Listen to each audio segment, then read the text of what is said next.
we're going. So. Which is fantastic. Hello, everybody. Welcome to episode 2 of Two Welshmen and an Englishman Walk into a Bar. Tavern. That's a really good one. I already messed that up. It's a bar called Tavern. Or is it a tavern called Bar?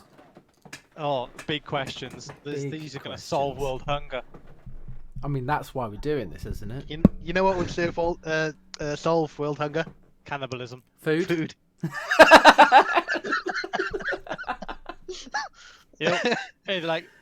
Realistically here, we should consider the fact that cannibalism would solve two problems at once: world hunger and overpopulation. Yes. What a fantastic way to start this episode. World would be I think he's onto something. You speak no lies. You make sense.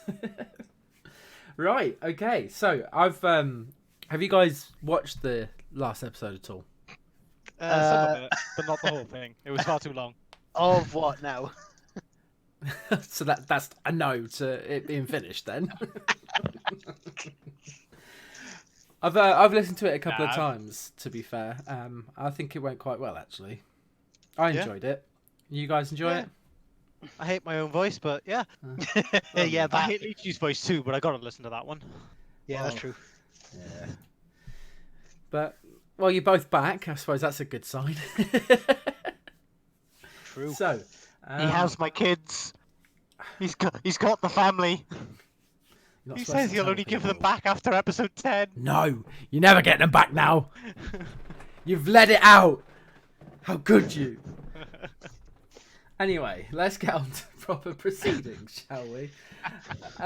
So, I want to start off this week with not something gaming related, but I want to talk about the Witcher series. Of course, not releasing any spoilers or anything for anybody who's watching broadly this. And non-specifically. Yes. And I think we can agree. Wow. Yes. Such a good show. It was incredible, and it's so strange to see that it got quite badly slammed from people reviewing it, like professional reviewers and so on. A lot of people didn't like. Well, a lot of people loved it. People reviewing it professionally didn't like it all that much. I don't understand why. That doesn't surprise me all that much. Have you ever seen an IGN review? Well, yeah. Touche. Fair enough, but Leachy, have you seen the series? No, because I'm a weirdo that picks up like really good series really late on. I didn't watch. Was it season 6 when he started? Season 7, I think.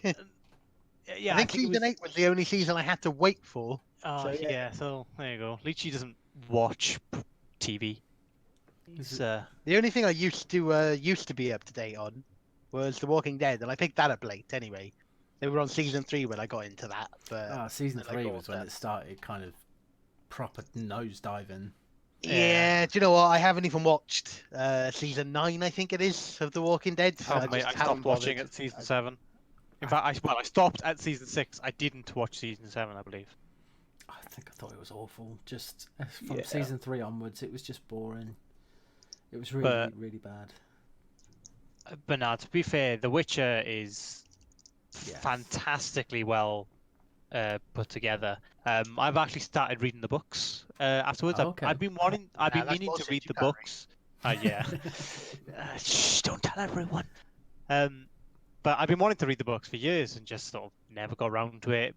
I was reading Game of Thrones, so that was taking up most of my time. But after watching the series, I decided to finally give them a go, and I have to admit, incredibly well written books. Like, this may be a slightly controversial opinion to some, but I honestly think he is a superior writer to George R. R. Martin, who I thought was fantastic. I still do, but having started reading the Witcher books, I can just appreciate how much better of a writer he is. And so have very high hopes for the show because he does have a lot of input on it. He is a creative consultant. So that's George really R. R. Martin positive. was to Game of Thrones, but the problem with Game of Thrones being that the source material ran out. Yeah. So he couldn't really be much of a creative consultant to the final couple of seasons because he hadn't written those books. Whereas I believe I can't for the life of me remember the name of the author, hang me, of The Witcher, but he has turned around and said that like basically he doesn't intend to let that happen. Like he wants to he's continue being a creative consultant to the show. And I believe the comment he actually made was he will never let the show get to a point where it has Ed Sheeran singing. His words, followed by applause. Fair enough. Yeah, which is the world good. that he created. Was it based off of anything before the Witcher series, or was it all the entire world, its lore and everything? Do you know if it was based off of anything? It's heavily, I believe, Scandinavian mythology. Yeah. But as far as I'm aware, other than your general sort of taking inspiration from mythos and things like that, I believe it's sort of his own creation. I'd love to be corrected if someone knows otherwise. No, me too. I haven't looked into it too much, really. I just think what he's created, the whole world, all the lore and everything, it's fantastic. Especially from when you're reading the books, when you're playing the video games, and even to when you're watching the series. It's the entire world that revolves around that story is so in depth and so interesting. It's all very consistent as well. So the show obviously follows the books. They stressed that from the beginning when they first started making it.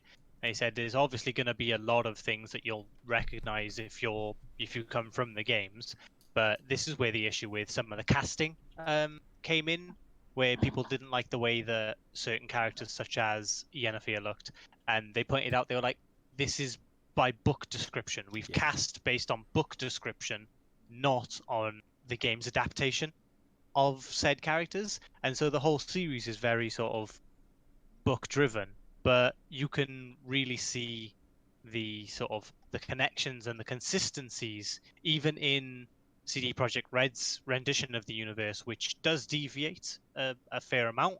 But yeah, this whole lore and world has a really great consistency to it, and everything seems to fit well. Yeah, nothing seems out of place. Nothing seems not at all. And like it's.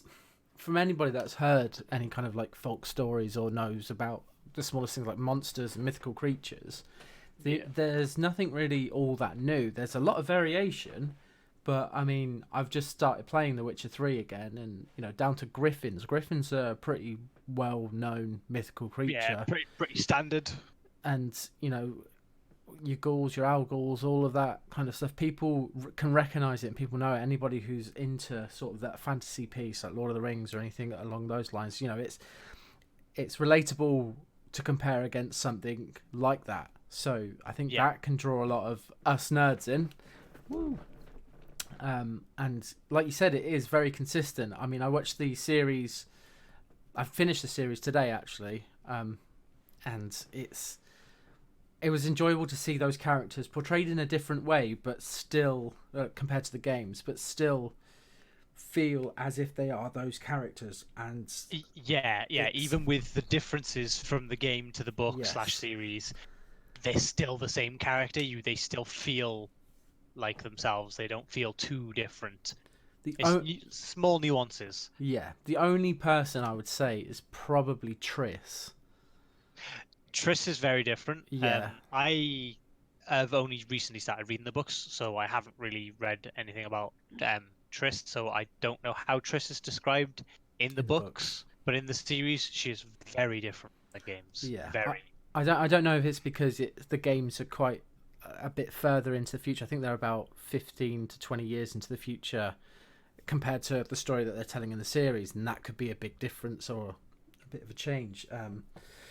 But I'm unsure, and I think that was the most shocking one for me, was to see Triss portrayed the way that she was. But even then, she wasn't really in the series all that much. I think they nailed Yennefer. Yeah. I think. See, I think Triss. I liked her character.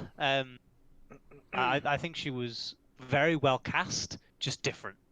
Yeah, she I suppose wasn't. it's She didn't the have a way lot to of put it screen in. time either. I think that may be. Yeah, but they did switch up quite a bit about sort of how, like, sort of her specialty, what she focuses on, because in the Witcher universe, you've got sorceresses. They tend to have like their specialty, so to speak, of what kind of magic they specialize in. And I don't want to say too much because I don't want to say anything that's actively in the show.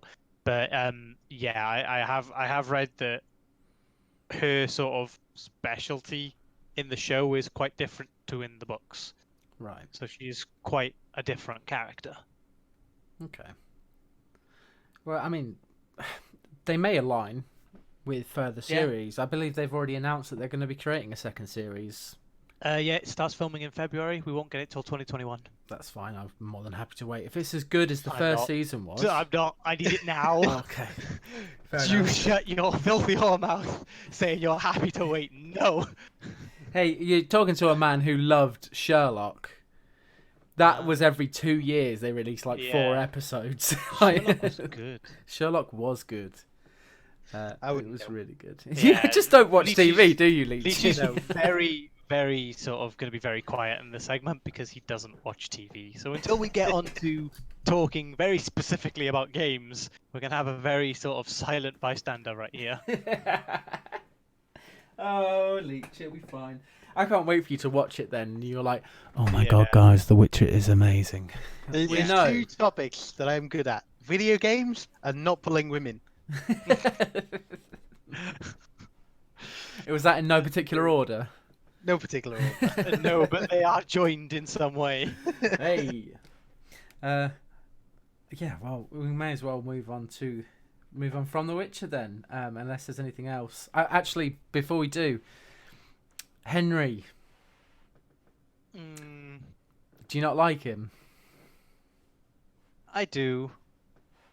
I love him. I do I think so it's a much. perfect. Oh, that was a. Like, that was a as in he is pure Mm. perfection. Yes. So I actually shared. All a right, picture with- gay. mate, man crush. Guilty pleasure. I agree. But, again, I've shared this with Leachy a few days ago, but a comment made by the Witcher writer, the author, was that he played the role so perfectly that he should now be considered Geralt's canon look. He has given his face to Geralt, and even the author now pictures Geralt as Henry Cavill. It's very hard to not. He does Yeah. play that I think- character I think perfectly. Example the author used was Aragon. How no one could ever picture Aragon as Yeah. anyone other than his actor. And yeah, he said that about Henry Cavill, which I think is the height of praise you can get for a role. Is have the author basically turn around and said, "Yeah, you are now the canon look of my character." Yeah. There's only a few actors who have fit a role that kind of have been given that status. Yeah. It's that I genuinely could never think of a better person to have played Geralt. Exactly. And It's he perfect. he perfectly expresses his 2 emotions. Yeah. And fuck. Yeah. His catchphrase. His catchphrase is and fuck. And just Fuck. yeah.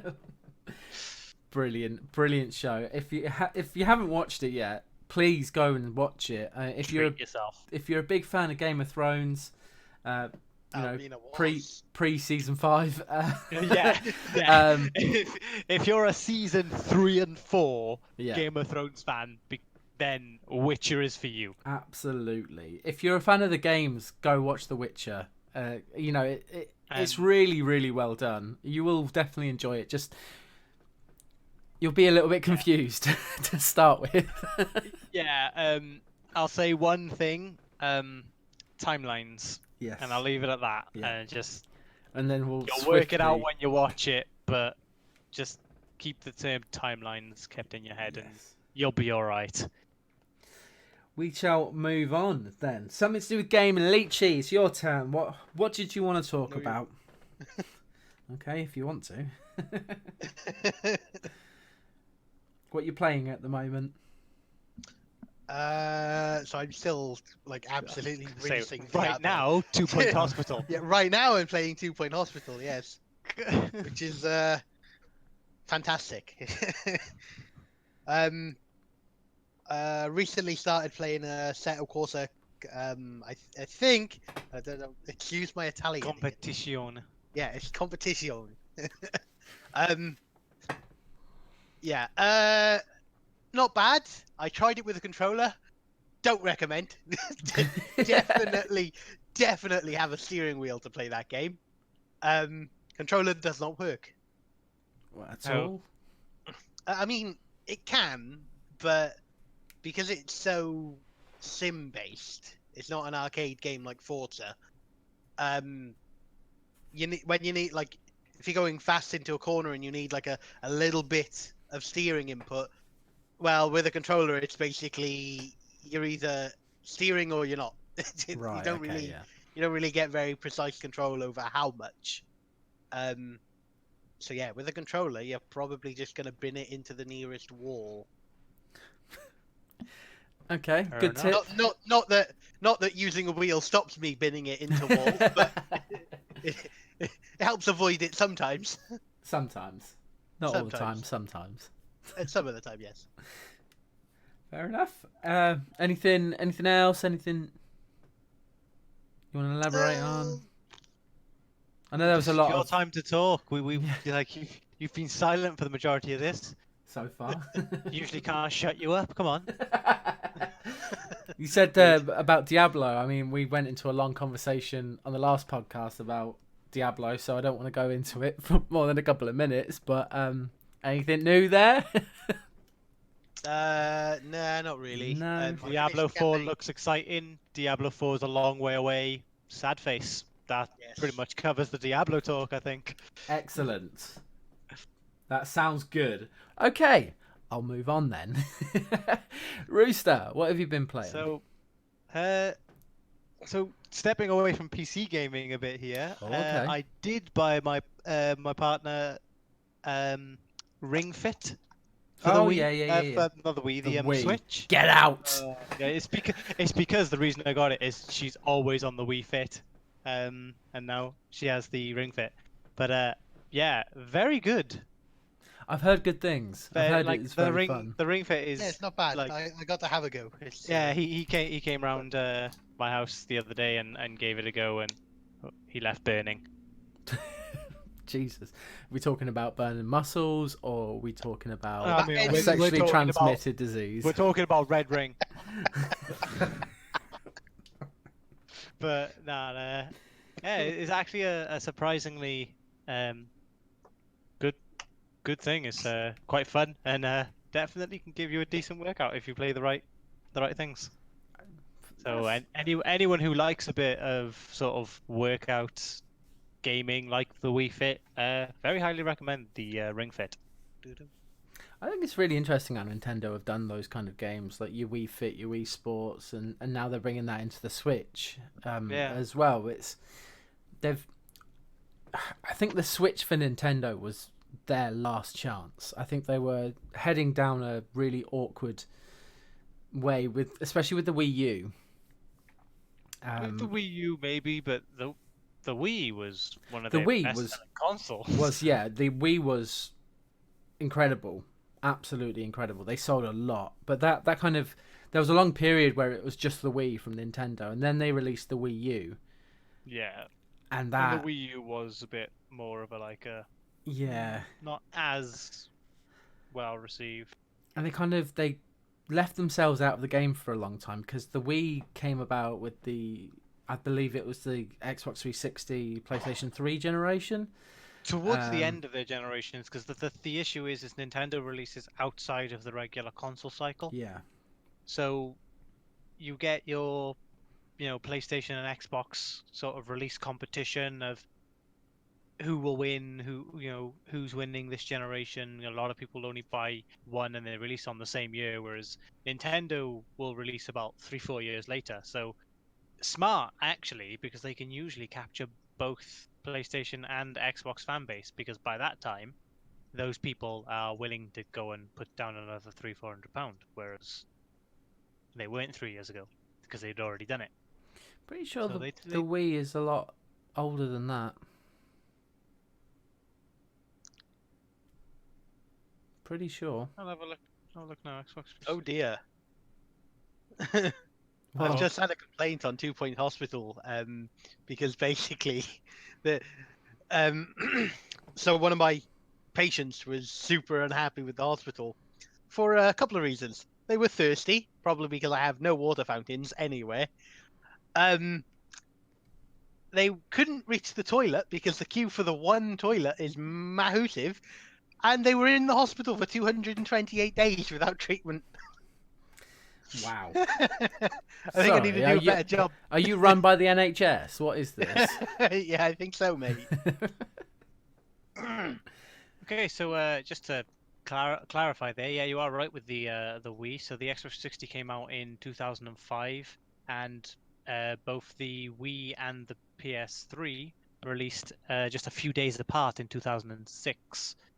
It's only really this generation that was a huge jump. So the Xbox One released in 2013, whereas the Switch didn't come out until 2017. Yeah. What about the Wii U? The Wii U released in 2012. So the Wii U released before the next generation of consoles, just before, and then obviously the Xbox One, and so the Wii U I think was sort of still trying to remain within that same previous gen market, and obviously it wasn't a fantastic piece of hardware. It didn't really jump out on most people, and then a year later the next generation of consoles came out and it was just forgotten. I think that's the thing with Nintendo's model. They're very innovative, and Yeah, they try something new, whether it's great or bad, and the things that are good stay, the things that are bad sort of fizzle out. But they're the risky ones. They'll throw money at stuff and just see where it sticks. That's why. I mean, I never owned a Wii U, so I can't really make this opinion. But it didn't feel like the Wii U was very innovative. Well, from a Nintendo standard, the Switch definitely developed from the Wii U. Oh yeah. We definitely have the Wii U to thank for the Switch even coming about, because it's a very similar concept, just highly refined and just improved a lot with the Switch.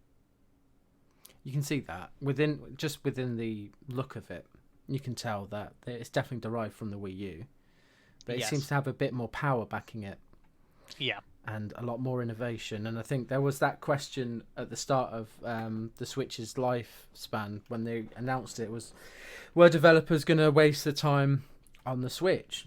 And it turned out, I think Legend of Zelda was probably the biggest game on the Switch at the time. And let's face it was incredible.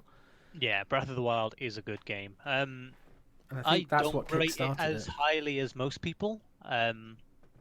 I do feel it can be a little bit overrated, but I can appreciate as to why it is such a highly regarded game. God, you are all about just, controversial opinions. Yeah, that's it. Controversial opinions left, right, I'll and speak centre. I'll speak my mind. That's I won't fair. just That's good. go with the trend. If I disagree with the masses, I will say that I disagree with the masses. I loved it. I thought Breath of the Wild was an incredible game. I loved every second of it. Oh, I won't sit here and lie to you. I'm all about that hype and on that hype train. I loved it. I absolutely adored it. I haven't played much of it. My brother had a Switch for a little while, and I used to nab it now and then to have a go, but I didn't really rate it that much. I guess it's just not my kind of thing. It could be. To be fair, it takes a long time to get around the game, and Zelda doesn't really hold your hand. It's one of those games, so you can at times feel lost if you don't want to explore. And I think that's where some people don't really enjoy the likes of some of the Zelda games, because it's a lot of wandering about, trying to figure out what you're supposed to do next, and then you realise, oh, that's what I'm supposed to do, and then you go and do it. Yeah, that's a very fair statement. Whereas I wanted to see the world. I spent hours just kind of wandering around because I could. Oh, look, there's a mountain there. Well, I'm gonna climb it. It's pretty much. that was one of those games for me, or it was like, oh look, there's a whole bunch of different things in this direction. I'm gonna go and explore it. Forget the main quest line. That's why I enjoyed that game so much, and I think a lot of people loved it, and I think that's really what set it in stone. To developers saying, okay, we'll do it. We'll do stuff on the Switch, and there's been some really good games come out on it. Yep, like one of my personal favorites, Fire Emblem Three Houses. Absolutely incredible game. I've never played it. Oh, absolutely incredible game. What I do enjoy the Fire Emblem Three Houses. I Uh, do enjoy the Fire Emblem series, but Fire Emblem Awakening back on the 3DS was a bit of a be all and end all for the series. At one point, it was sort of popularity was dwindling, and Awakening really sort of kickstarted and rebooted the series. I believe the next one was Conquest or something, and that one was well received, but not as well received. But Three Houses absolutely smashes it out of the bag. Incredible game. I might have to have a look at it. Maybe give it a go. It's like think sort of your typical turn-based sort of grid-based strategy, mixed with sort of Persona. Like there's a lot of sort of character building and sort of lifestyle elements to it with the characters that you then take into battle with you. But a very good game. Okay. Sounds interesting. I might have to have a look at it. Although, to be fair, with turn-based strategy, all of the Final Fantasy games are going to be coming on to the Game Pass. Ah, yes, that is something I'm excited for, because I have never really played Final Fantasy apart from Final Fantasy 15. See, 10 was the one I played the most, I think it was. With that weird, what was it called? They had that underwater football game. I think that was 10. But that was the one I played. Never finished it though, because of one boss later on that is an absolute bitch. So you got filtered. I got absolutely fucking ruined by her over and over and over again. Filtered out of the game. I knew how to beat her. I just like couldn't. Casual you are. I've never played a Final Fantasy game, actually. 15 was good. I just never finished that either. I just got bored, frankly. I got bored of into side the questing, series. but I'm proper shit. Like I will side quest before I main quest. But then there were so many side quests, I got bored. Yeah, I jumped into the series at 15 and highly enjoyed it, and I've always sort of wanted to go back to the series, some of the more popular earlier ones. So with the Final Fantasy VII remake coming out, that's kind of piquing my interest a bit. Yeah, because it'd be great to go back and try that, but might as well wait and try the remaster, because I don't think the remaster is going to be the full game. is it not? No, I think they're doing it episodically and splitting it into 3 different games.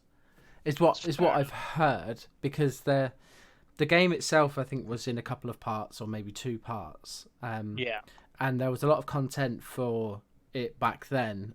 They're completely remastering it to a point where there's just going to be 10 times more content than what there was in the original game. So I think they're splitting it out again, which mixed reviews.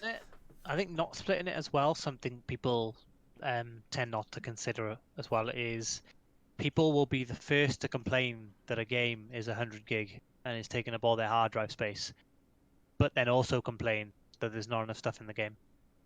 Yeah, very and true. that they want more, and more content means more storage. And so I suppose, I mean the issue is price tag at the end of the day. If you feel like you're not getting a full game but you're paying full game price, that's where the issue comes in. But I definitely agree with splitting the game if we're ignoring price, from the perspective of you would be able to install so much, play that, if you could then uninstall that, and then in the future install part 2, because they are separate episodic games. It's definitely easier on hard drive space for those who don't like the larger sort of storage sized games. But then like I said, price is where things start getting iffy when people start feeling like they're not getting what they paid for. Yeah, I think if you're going to put the full price tag on it at the moment, which is about £50, and then Yeah. for a game that people have already played the story to then have to pay another £50 a year 2 years later, Yeah. I think a lot of people are going to be really pissed off. I would Yeah, be, which is fair. Yeah, which is completely fair. But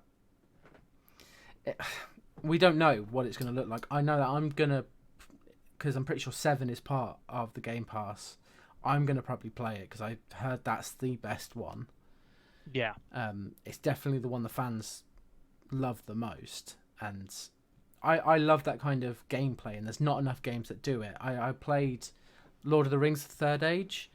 That was, I can't even remember when that came out, but that was completely turn-based strategy, just like Final Fantasy. And I'm a big fan of the Star Wars, Jesus, Lord of the Rings world.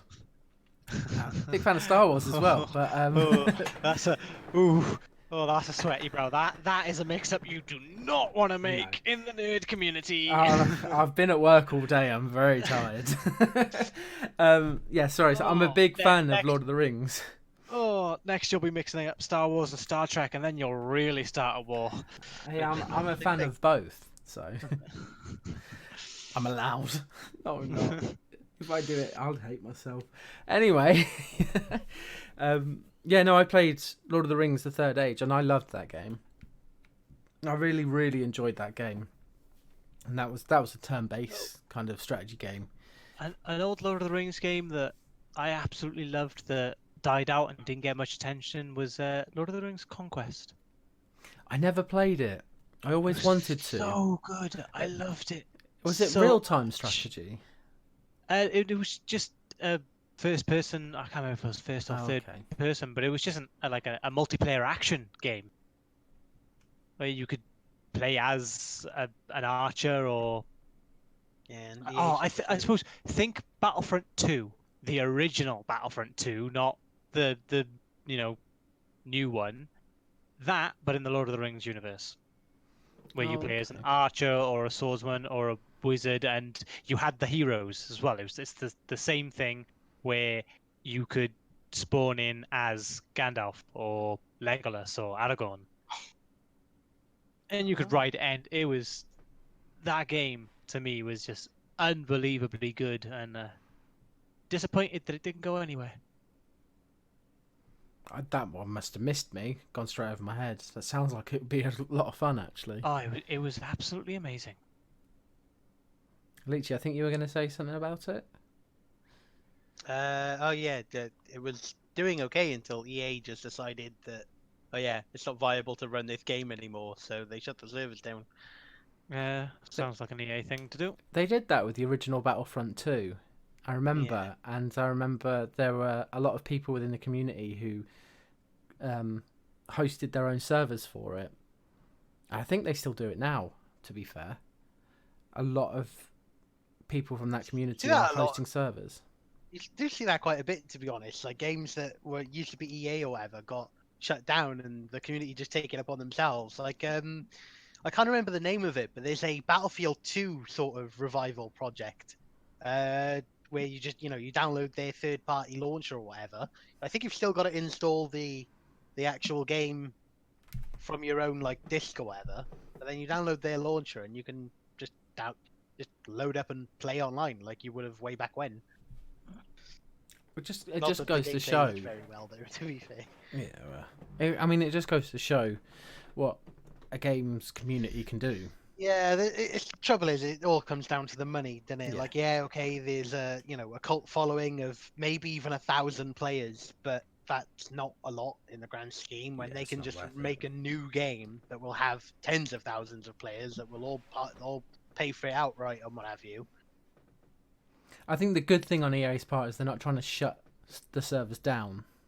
At least I don't think they are trying to shut the servers down. Every now and then they'll have a bit of a bitch fit, and they'll have something to say. But I do think there is, I'm sure there is some kind of law there that does allow the community to get away with it, because it's basically you've abandoned that project. So I I'm not entirely sure, but I think there is like that's how the community is allowed to do it. There are laws that let them do it because it's been abandoned by the official developers, and then they're not trying to make money off it themselves. They work entirely on donations, which they're not categorized the same as if they were telling people, look, pay $10 to download our launcher to play this game again, then I think it'd be a problem, and there would be no getting around that because they'd be trying to make money off someone else's IP, which just straight up you can't do.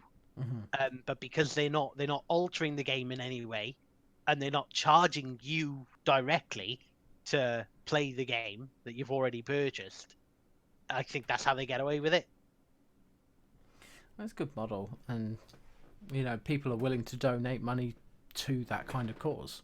Because they're choosing to give their money to the people behind the project, so it dodges that loophole of oh, you're charging people for our property, because they're not charging anybody. People are choosing to hand over their money. But I'm glad they are, because games like the original Battlefront 2. I tell you what I kind of miss. So Need for Speed World was honestly the last good Need for Speed game, and it was a free-to-play like MMO. But again, EA just decided one day we're done. Like, fuck you servers, bye bye. That did have a revival project going, but I'm not entirely sure if it's still about. But there was also another game that was somewhat similar, came out like 2008, I think. It would come out bloody years ago. It was called Drift City, and that was like, it had this really cool cel-shaded graphic style. So if you ever played, oh dear God, what's it, Cell Damage, on the PlayStation 2, old cartoony styled like vehicle fighting game, but it had the exact same kind of art style as that. And that was a lot of fun. That was like your open world racing game, kind of what things like Test Drive Unlimited and Forza Horizon became. It was like, it did that before those games did. Maybe not Test Drive Unlimited, but yeah, similar kind of thing. But yeah, again, that was one that was some jank Chinese company, I think. It was one of those free-to-plays that was owned by some weird Chinese company that probably had some kind of link to Tencent, of all people. But yeah, that shut down as well, unfortunately. But I was going to say, are you implying that it's possible for a company to not have some kind of link to Tencent? True. Okay. I'm sure if you look deep enough, you personally have a link to Tencent. Everyone does. They're everywhere. I mean, I bought Diablo. Diablo's on Battle.net. Blizzard have a link to Tencent, so... There you go. Bugger. Okay. They've literally got their grubby mitts into everything. So, moving on. Another point I wanted to make. So as you guys know, I think I alluded to it in the last episode. I was playing Star Wars Fallen Order. Ah, yes. I completed it yesterday, and it's fantastic. I'm guessing you want to just fangirl for 5 about it. Of course I do. I thought it was just so good. I'm not going to let any spoilers go or anything like that. It's definitely, it's not a perfect game. It's not the best game I've ever played. I think the story of it is really, really awesome. What they've done, whoever's written it, has done a fantastic job in terms of its narrative. Its gameplay can feel a little bit repetitive, but it's also really cool as you kind of level up and get your skills within. It's got like a skill tree. Yeah. And of course, you're just hitting a couple of buttons, but what Cal in the game is actually doing, you're just like, oh. And for me, it never really, when I learned certain moves, although I was repeating them constantly throughout battles, it never bored me. That's so good. There's this move where throughout the whole game you upgrade your lightsaber, and there's a point where you can have a double lightsaber, but you can also just switch the double end off and turn it into a single lightsaber. As you get further into the game, there's a move that you can do where if you basically attack and then hold the attack button, you'll switch whilst attacking. So if I've got a single lightsaber out, I'll swing, but then he turns his other side on and just starts spinning the lightsaber around, hitting like 20 people, and I'm just like, oh my god. Like 12-year-old me is going, ah, that's amazing. As he's just spinning around and stuff. It's a lot of fun, but the whole story was just yeah. The whole story of it was just really, really interesting because it follows on.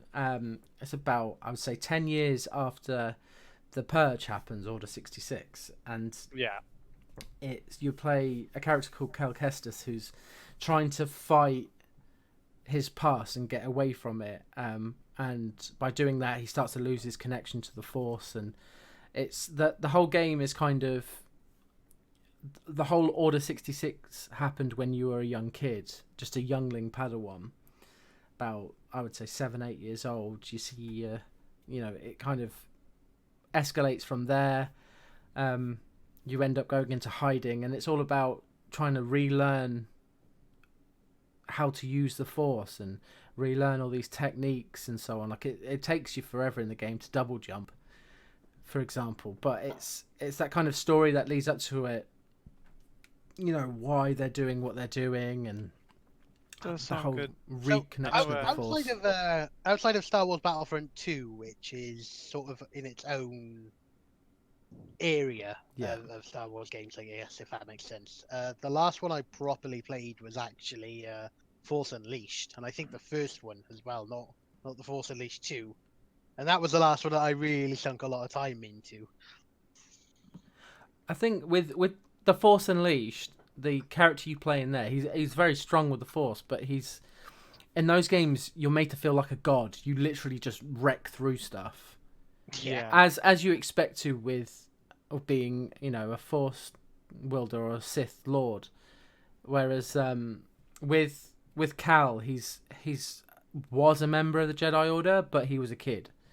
So you don't feel quite like you're a god to start with. I think as you learn more stuff and you get more used to how Cal moves, and then he learns more techniques and so on, you start to become and feel a lot more powerful. But it's nothing compared to the Force Unleashed. I mean, what was his name again? Starkiller. He was a machine.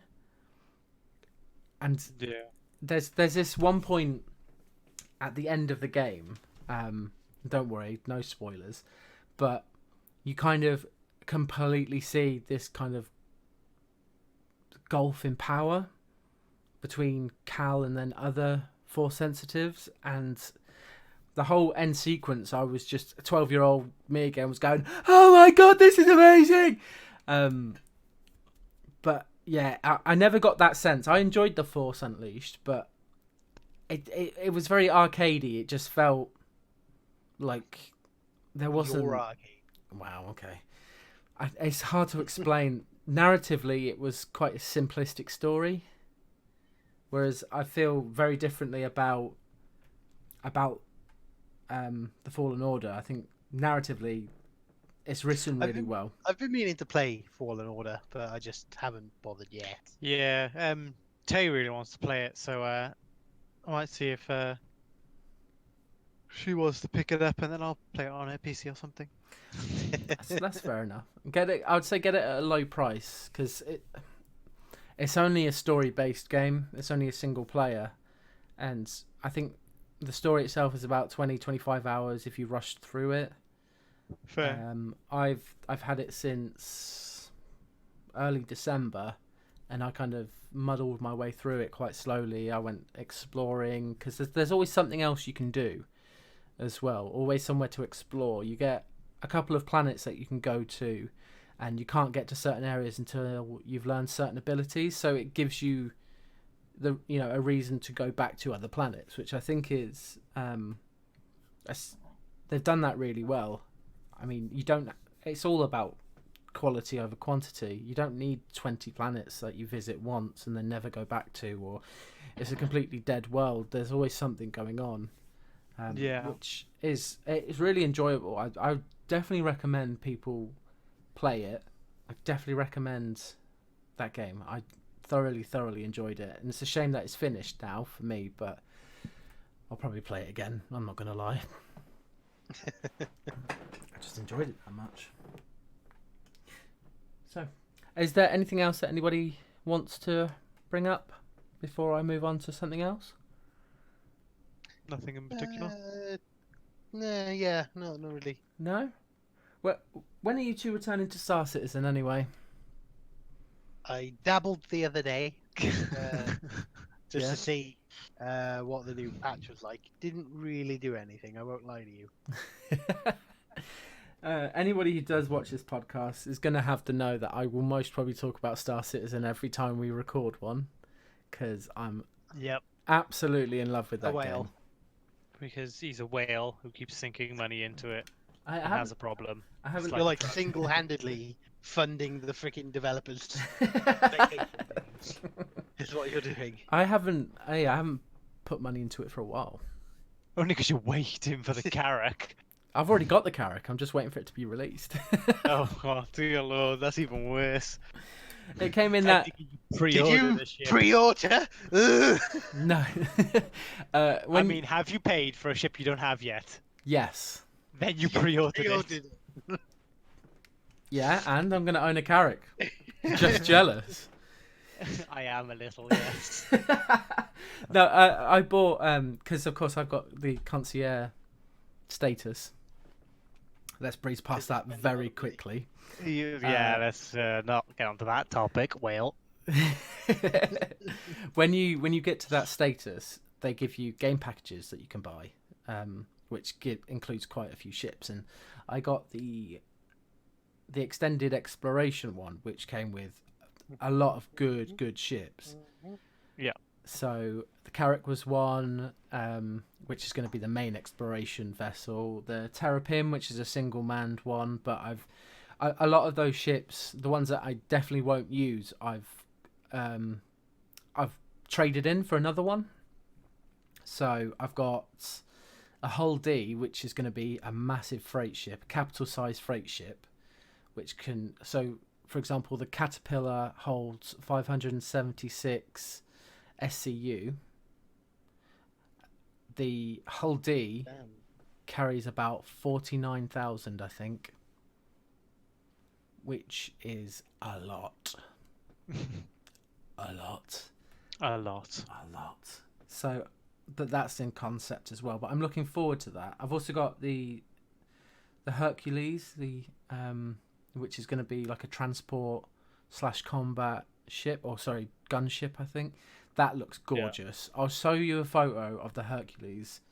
Actually, I'll show it now and I'll put it on the screen so that, and I'll send it to you guys as soon as I find it. But that ship looks amazing. It looks so nice. Let me find it.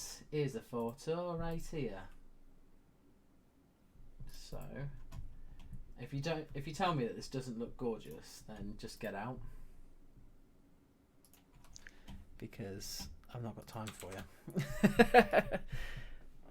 There you go. It looks hideous. I'm out. Bye. He's actually left the call. But yeah, that's the Hercules. I kind of like it. Yeah. Yeah. It looks awesome. So it looks like a fucking what is it? The SR-71. Yes. Only it's been out of commission for so many years, it kind of just got fat. Just put on a few pounds. Too much. But yeah, I'm just super excited for that. I've also got the newest ship that they released, the Argo Mole, which was yes. I traded that as well. That's a multi-crew mining ship, which mining's okay. It doesn't really bring a lot of money in, but it's finally nice to do something with friends, because I've got none, so it's enjoyable. I did it yesterday with people in my organisation, and yeah, it was alright. It was good. It's not what I'm going to be doing if the game ever releases, 2026. but it's definitely good to have for now and enjoyable for now as well. I think you guys definitely get back into it, and we'll play some more, especially when the character's out in February. Woo! Yeah.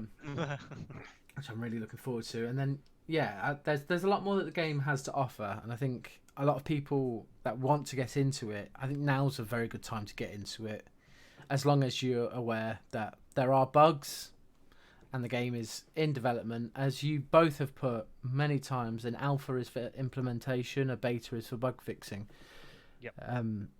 And they are updating a lot of stuff, especially with the fact that they've got their new server-side object container streaming. That's going to allow the game to develop further, because whenever they put in new elements of the game or just new things within the game, they had to remove something or something like that, because the server just could not handle what was on screen, because it constantly rendered the entire universe.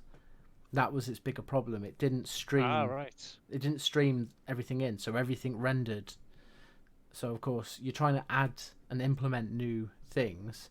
You're going to have to remove something because the server just couldn't handle it. Hence all the crashes and all the issues. But since they've done server-side object container streaming, that has massively improved that. As soon as you get through the first 10 minutes of you logging into the server, whilst everything renders for you at a good level around you, it's when I tried to play the much other day, better. my game just lagged like fuck. It's like worse than before the most recent patch. Yeah, it will do with what they've done now. Their first iteration of server-side object container streaming, it's basically going to the database saying, oh, this bit of information is here, so it will stream that to the server for where you can see it and to your client. That's where the lag's coming in. So as they develop that technology more and more, that's going to be a lot more seamless. And then as soon as they do server meshing, which is, I believe it's planned for Q3 of 2020, both the object server streaming and the server meshing are just going to make the game completely seamless. And that's how they build it into the MMO that they want, because they'll have specific servers for specific locations. Right. And then what it will do is it will stream it from a server to a server. So it's not like a dedicated server. There are multiple different servers. So if the community, or there's a lot more people in one area, then there'll be more servers dedicated to that area at that time. But as people move away from that, then the servers will go elsewhere and they'll start streaming other information, which reduces the lag, allows more people to be in the same server. And I think they're going for a mega server as well, so it's just one universe where everybody's in. Yeah. And server meshing is the way to do that, along with the server-side object container streaming. So it's moving really well in its development phase. Their new structure of a team will finish one of their quarterly patches, which introduces a lot of new gameplay mechanics and so on. As soon as they finish that quarter, they move on to 2 quarters ahead, and they've got 2 teams working on that cycle. I think since they've done that, they first started doing that at 3.7, the development phases have been kind of smoother. There's been more kind of content, but they've been able to plan a little bit further ahead. So 3.9, which is coming out in March, will have prison gameplay. Oh, that's going to be good. Yes. The prison gameplay is something to I be always excited have a for. crime stat. No. So how the prison gameplay is going to work as of right now with what they've got in the game. If you have a bounty, somebody kills you and takes that bounty, you will wake up in prison. Of course, later on down the road, that will change. This is just their first iteration of prison gameplay, but it's a completely automated prison that you wake up on. And there's a few ways that you can get out of prison. You can either sit around and wait, because it's all done on like a currency basis. So you can sit around and wait, and you'll gain currency throughout this time. You can spend that currency on better equipment, which I'll lead on to in a second. So you can spend that currency on better equipment, or you can just save it up and then pay your fine, more or less, and then leave. You can trade the currency with other players, so you could just be in prison. And I think some people are expecting this to be an actual career path, but people will pay you credits or the AUEC in when they go to prison just to get straight out of prison. Fair. And there's other ways that you can make credits. So not credits, sorry, the currency within the prison. Most of which is mining at the moment, so you can go and mine, and what you bring back will give you more currency to get out of prison quicker, or you can just escape. That does sound interesting. Sounds like the best way. But there's some really, really big issues with that. So you're going to be on one of the moons. I can't remember which moon it is, where there is no atmosphere. So you need to figure out where your oxygen is going to come from, because you've only got limited oxygen when you're out mining, and you have to go to like oxygen refueling stations. You have to know the route to be able to get out, because if you don't know the route and you get lost, you'll suffocate and wake up back in the prison. If you do escape the prison, you need to be able to get off world, so you'll need to have an accomplice, or you need to find a ship, which you're just not going to do near the prison. And even if you do all of that, you actually have a tracking chip. So you'll immediately get like a 4 or 5 crime stat. No. Yeah. And then you'll be hunted again, which all of them are very viable ways to get out of prison. The prison escape one, of course, sounds like the most fun. But it's that kind of in-depth detail that they're going for. That you can really see now compared to what the game was 3 years ago, and I'm really excited for prison gameplay to see how that kind of works. And I think even down to just the economy, how they're doing the entire economy, because they showed it in the CitizenCon convention, where the economy will completely change depending on what's happening within the game, and NPCs will then have an effect on that. So if at that time, if let's say like the different shops and so on are buying materials at a cheaper price, a lot more people are going to buy that commodity at that particular location. And then what happens is NPCs will also do a whole bunch of trade runs within a system or within multiple systems, which try to balance out that economy as well. So if something's really cheap in one location, as you will naturally, you will move to that location to try and buy all those commodities, but so will the NPCs, because it's cheap there.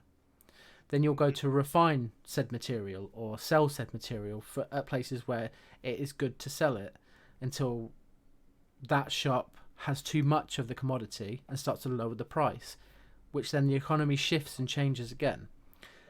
And because the NPCs are all there doing it, then of course that's how the economy is going to shift as well. So whilst players will have an effect on the economy, it is also NPC driven.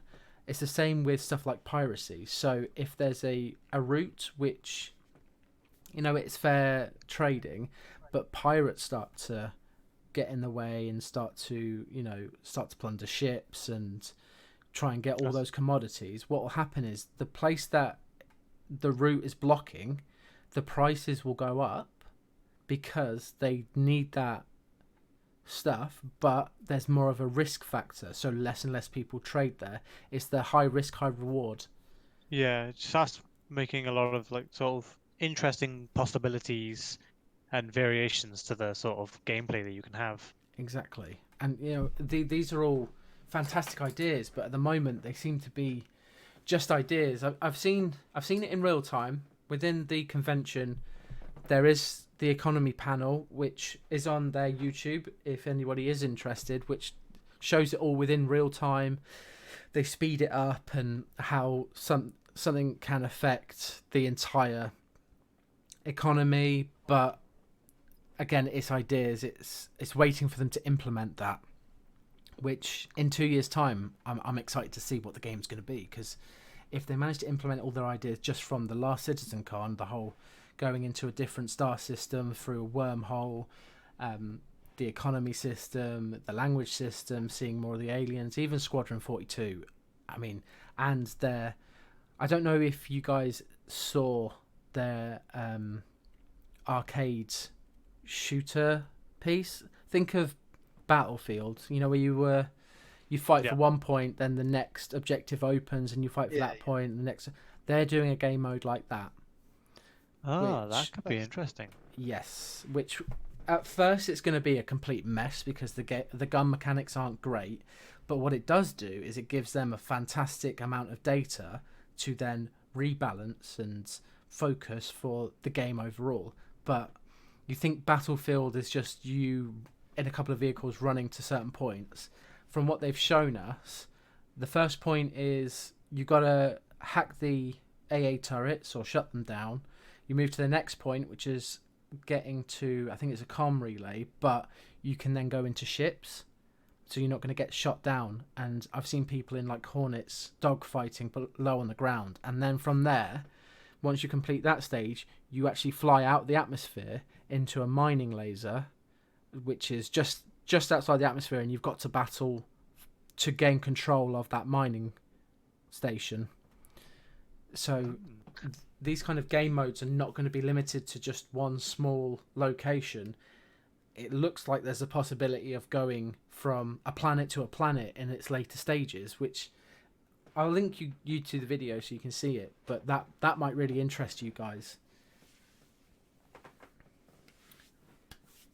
So yeah, that's good. Yeah, I mean, I'm like the obviously Star Citizen's a game about flying spaceships and shit, but I'm a big fan of the ground fighting in most games. Actually, before the wipe, I had my guy on Star Citizen pretty decked with armor and weaponry and that. Then it wiped with the latest update, so I lost it. Yeah, that's its biggest problem at the moment. That this patch 3.8, in one of its later iterations, they are trying to include persistence, so there'll be less and less full-scale wipes. Which that's my main issue. I struggle to invest a lot of time into something that is just going to get wiped every time. I agree. That's why I've not been playing it all too much at the moment. But they're working on that persistency across patches. It doesn't mean it's never going to happen. So there's always the risk. I think things being mostly persistent is definitely going to be a game changer for me. Yeah, absolutely. Me too. I'm the same with Escape from Tarkov. That is pretty. Tarkov's another one. All the time. And frustrating when I build stuff up and then it goes. Yeah. It's difficult to invest so much time. I mean, I want to grind as much. That's why I bought a Caterpillar, so I could do loads of trading to grind money to buy more ships or buy more stuff in game. But the ships just go a couple of weeks later. Yeah, I'm really finding it difficult. Whilst there's no persistence to continue playing it. I go on there and I do events within my organization, and I play with people and have fun. But I've got no goal at this moment in time, and any goal that I want to make for myself, I will either just get to and then it will refresh, or I'll never get to because it's refreshed. So that's one bad thing I think Star Citizen, is being. Shit, devs, fix your game. It's definitely being harmed by that, but it's still an incredible game. And when it comes, when the development cycle gets to about a year, shit game fix you devs. In a year's time, it will be a completely different game to what it is now. I've got high expectations, and I'm really looking forward to seeing what it is. But yeah, it seemed like they went from like no fucking progress at all. They just it was like DayZ in a sense. It always seemed like every time someone asked them what they've been up to, they just didn't have an answer. They were like, I don't know.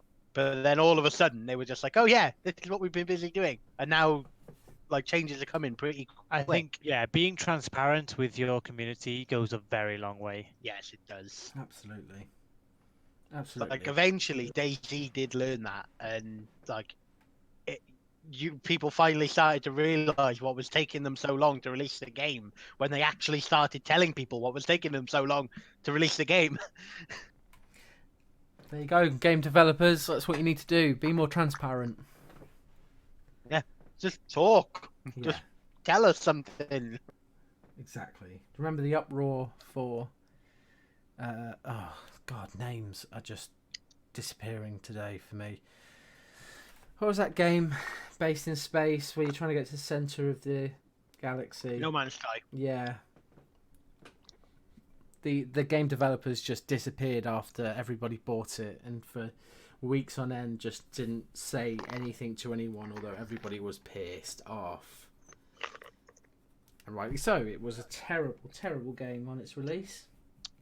And then It's actually pretty good now. completely went on a 180 flip. I've heard it's a good game. I've not played it or tried it, but anyway, I think that's a good point to stop. An hour and 5, nearly 6 minutes in. Yep. Anything else that you guys want to say before we go? Merry Christmas and New Year. I mean, Christmas is already gone, but yeah. Yeah, you can still wish that people had a Merry Christmas. Okay, past tense. And Anyway. it's between the space. We're in limbo. It's between it's that Christmas weird spot. and New Year. We're in the new spot. You I'm know allowed what? to say whatever the fuck I like. I'm deliberately now just going to upload this on the 1st, just to spite you.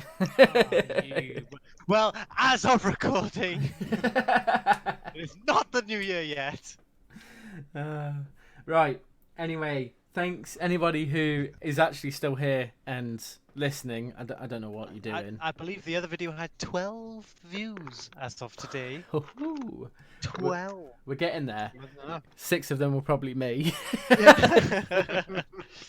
But Oh, that's when you start getting the problem with 2 of them were me. yeah, there we go. See, between us, we managed to do 12 views. Congrats, everyone. But Pat yes, on the backs. I'm going to stop recording for now.